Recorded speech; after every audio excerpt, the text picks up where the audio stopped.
ಆಸ್ತಿ ಭಾಗ ಹೇಗಾಗುತ್ತೆ ಅಂದರೆ, ಈಗ ಕೆಲವರಿಗೆ ಎಷ್ಟೋ ಒಂದು ಪ್ರಶ್ನೆಗಳಿರ್ತವೆ. ಒಂದು ಹಳ್ಳಿಲಿ ಒಂದೇ ಜಾಗದಲ್ಲಿ 10 ಎಕರೆ ಜಾಗ ಇರಲ್ಲ ಒಬ್ಬರದು. ಒಂದು ವಂಶದ್ದು 10 ಎಕರೆ ಜಾಗ ಇದೆ ಅಂದರೆ, ಕೆರೆ ಹತ್ರ 2 ಎಕರೆ, ಬೆಟ್ಟದ ಹತ್ರ 3 ಎಕರೆ, ಮೇನ್ ರೋಡಲ್ಲಿ 4 ಎಕರೆ ಅಂತ ಇರ್ತವೆ. ಈ ರೀತಿ ಇರ್ತವೆ. ಅಥವಾ ಒಂದೇ ಪ್ಲಾಟಲ್ಲಿ ಒಂದು 10-20 ಎಕರೆನೂ ಇರ್ಬೋದೇನೋ. ಸೊ ಒಂದೇ ಪ್ಲಾಟಲ್ಲಿ ಇದ್ರೂ ಕೂಡ 4 ಜನ ಮಕ್ಕಳು ವಿಭಾಗ ಮಾಡ್ಕೊಳ್ಳೋಕೆ ಹೋಗ್ತಾರೆ, ಅಂದರೆ ಜಾಗನ ಭಾಗ ಮಾಡ್ಕೊಳ್ಳೋಕೆ ಹೋಗ್ತಾರೆ. ಏನು ಅನ್ಕೊಂತಾರೆ, ಕೇಸ್ ಹಾಕ್ತಾರೆ. ಮುಂದ್ಗಡೆ ಇರೋ ಜಾಗ ನನಗೆ ಬೇಕು, ಹಿಂದ್ಗಡೆ ಇರೋ ಜಾಗ ನೀನು ಇಟ್ಕೋ, ಯಾರೋ ಚೆನ್ನಾಗಿರೋನು ಅಣ್ಣ ತಂದ್ರೆ ಇಬ್ಬರು ಜನ ನಿನ್ನ ಮೈದಲ್ಲಿ ಇಟ್ಕೋ, ಆ ಥರ ಅವರೇ ಮಾಡ್ಕೊತಾರೆ. ಬಟ್ ಆ ರೀತಿ ಆಗಲ್ಲ. ಯಾವ ರೀತಿ ಆಗುತ್ತೆ ಅಂದರೆ, ಈಗ ಮೇನ್ ರೋಡಲ್ಲಿ 2 ಎಕರೆ ಜಾಗ ಇದೆ ಅಂತ ಅಂದ್ಕೊಳ್ಳೋಣ, ಬೆಟ್ಟದ ಹತ್ರ ಒಂದು 5 ಎಕರೆ ಜಾಗ ಇದೆ ಅಂತ ಅಂದ್ಕೊಳ್ಳೋಣ, 3 ಎಕರೆ ಕೆರೆ ಹತ್ರ ಇದೆ ಅಂತ ಅಂದ್ಕೊಳ್ಳೋಣ. ಬೆಟ್ಟದ ಹತ್ರ ಇರೋದು 10 ಲಕ್ಷ ರೂಪಾಯಿ ಇರುತ್ತೆ 1 ಎಕರೆ, ಕೆರೆ ಹತ್ರ ಇರೋದು 35 ಲಕ್ಷ ಇರುತ್ತೆ, ಮೇನ್ ರೋಡ್ ಇರೋದು 2 ಕೋಟಿ ಇರುತ್ತೆ ಜಾಗ. ಹಾಗಾದರೆ ದೊಡ್ಡ ಮಗನಿಗೆ ನೀವು ಮೇನ್ ರೋಡ್ದೇ ಜಾಗ ಕೊಟ್ಬಿಟ್ರೆ ಅವನು 3 ಕೋಟಿ ಆಗೋಯ್ತು. 1 ಎಕರೆ ತೊಗೊಳೋದವನು 3 ಕೋಟಿ ಆಗೋಯ್ತು. ಬೆಟ್ಟದಲ್ಲಿರೋದು ನೀನು ತೊಗೊಂಬಿಡು, 5 ಎಕರೆ ನೀನು ಇಟ್ಕೊಂಬಿಡು, ನಾನು 1 ಎಕರೆ ಕೊಡು ಅಂದರೆ ಅವ್ರು ಕ್ಲೈಮ್ ಮಾಡ್ಕೋಬೋದು ಅಷ್ಟೇ. ಬಟ್ ಆ ರೀತಿ ಆಗಲ್ಲ. ಕೋರ್ಟಲ್ಲಿ ಆಗೋದೇನು ಅಂದರೆ, ಒಬ್ಬ ಕಮಿಷನರ್ನ ಅಪಾಯಿಂಟ್ ಮಾಡ್ತಾರೆ, ಅಥವಾ ಕಮಿಷನರ್ ಅಪಾಯಿಂಟ್ ಮಾಡಿಲ್ಲ ಅಂದರೂ ಕೂಡ ಆ ಸರ್ವೆ ನಂಬರ್ಗಳಲ್ಲಿ ಎಷ್ಟೆಷ್ಟು ಜಾಗಗಳಿದ್ದಾವೆ, ಏನೇನಿದ್ದಾವೆ ಅನ್ನೋದನ್ನು ಮೆನ್ಷನ್ ಮಾಡಿರ್ತಾರೆ.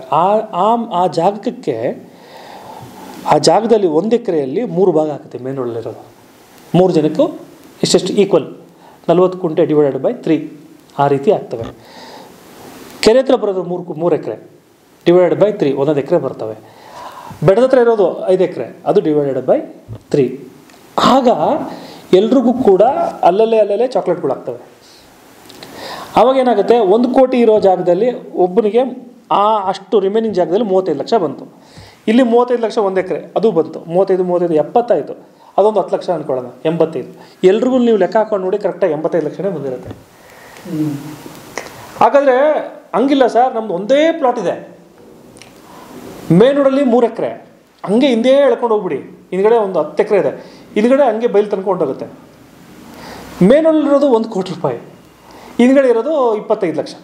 ಅವಾಗ ಹೆಂಗೆ ಡಿವೈಡ್ ಮಾಡ್ತಾರೆ? ಒಂದೇ ಪ್ಲಾಟು. ನೀವು ಹೇಳ್ತಿರೋದು ಬೇರೆ ಬೇರೆ ಪ್ಲಾಟ್ ಹೇಳ್ತಿದ್ದೀರಾ, ಒಂದೇ ಪ್ಲಾಟ್, ಇದನ್ನ ಹೆಂಗೆ ಡಿವೈಡ್ ಮಾಡ್ತಾರೆ ಅಂದಾಗ ಅದನ್ನು ಹಾಗೆ ಡಿವೈಡ್ ಮಾಡ್ತಾರೆ. ಮೇನ್ ರೋಡಲ್ಲಿ ಬರೋವಂಥ ವ್ಯಾಲ್ಯೂಯೇಷನ್ ಏನಿರ್ತಾವೋ ಅದನ್ನು 2 ಎಕರೆ ಹಾಕಿ ತೊಗೊಂಡು ಅದನ್ನು ಕಟ್ ಮಾಡಿ, ಒಂದೇ ವ್ಯಾಲ್ಯೂಯೇಷನ್ಗೆ ಇರೋದನ್ನ ಕಟ್ ಮಾಡಿ ಅದನ್ನು 3 ಜನಕ್ಕೆ ಡಿವೈಡ್ ಮಾಡ್ತಾರೆ. ಹಿಂದ್ಗಡೆ ಇರೋದನ್ನ 3 ಜನ ಡಿವೈಡ್ ಮಾಡ್ತಾರೆ, ಮಧ್ಯದಲ್ಲಿರೋದನ್ನ 3 ಜನ ಡಿವೈಡ್ ಮಾಡ್ತಾರೆ. ಈ ರೀತಿ ಭಾಗಗಳು ಆಗಿರೋದಕ್ಕೇ ಸರ್ ಹಳ್ಳಿಗಳಲ್ಲಿ ಇವಾಗ ನಿಮಗೆ ಸಿಗೋವಂಥದ್ದು. ನಮ್ಮ ತಾತಂದು ಅಲ್ಲಿ ಕೆರೆ ಹತ್ರ 2 ಎಕರೆ ಇದೆ, ಬೈಲ ಹತ್ರ 2 ಎಕರೆ ಅಂತ ಹೇಳ್ತೀವಲ್ಲ, ಈ ರೀತಿಯೇ ಮಾಡ್ಕೊಂಬಂದಿರೋದು. ಅವಾಗ ಮೊಮ್ಮಕ್ಕಳು ಮರಿ ಮೊಮ್ಮಕ್ಕಳು ನೀವು ನೋಡು, ನನಗೂ ನಮ್ಮ ಅಣ್ಣನಿಗೂ ಅಲ್ಲಿ 2 ಎಕರೆ ಇದೆ ಅಂತ ಹೇಳ್ತಾರೆ. ದೊಡ್ಡವನಿಗೆ ಮತ್ತು ಇವನಿಗೆ ನಮ್ಮದು ಅಲ್ಲಿದೆ ಅಂತಾರೆ. ಅಂದರೆ ಒಂದೇ ಎಕರೆಯಲ್ಲಿ 5 ಕುಂಟೆ 3 ಕುಂಟೆ ಇರ್ತವೆ.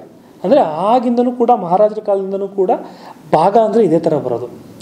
ಅದನ್ನು ಎಲ್ಲೋ ಒಬ್ಬರು ಅಣ್ಣ ತಮ್ಮದಿರು, ಒಬ್ಬರು ಯಾರೋ ಬಲಿಷ್ಠವಾಗಿರುವಂಥವ್ರು ಅವ್ರೇನು ಮಾಡ್ತಾರೆ ಅಂದರೆ, ಬೆಂಗಳೂರಲ್ಲಿರೋನು ಅವನಿಗೆ ಅವ್ನಿಗೆ ಗೊತ್ತಾಗಲ್ಲ ಅಂತೇಳಿ ನಿಮ್ಮ ಬೆಟ್ಟದ ಹತ್ರ ಇಟ್ಕೊಂಬಿಡು, ನನಗಿದು ಮತ್ತು ನ್ಯಾಷನಲ್ ಹೈವೇ ರೋಡಿಗೆ ಬಂದಿರ್ತದೆ, ಅವ್ರಿಗೆ ಮಾತ್ರ ಗೊತ್ತಿರ್ತದೆ ಅದು ಏನಕ್ಕೆ ಅಕ್ವೈರ್ ಆಗಿರ್ತವೆ, ಏನು ಮಾಡಿರ್ತವೆ ಅಂತ.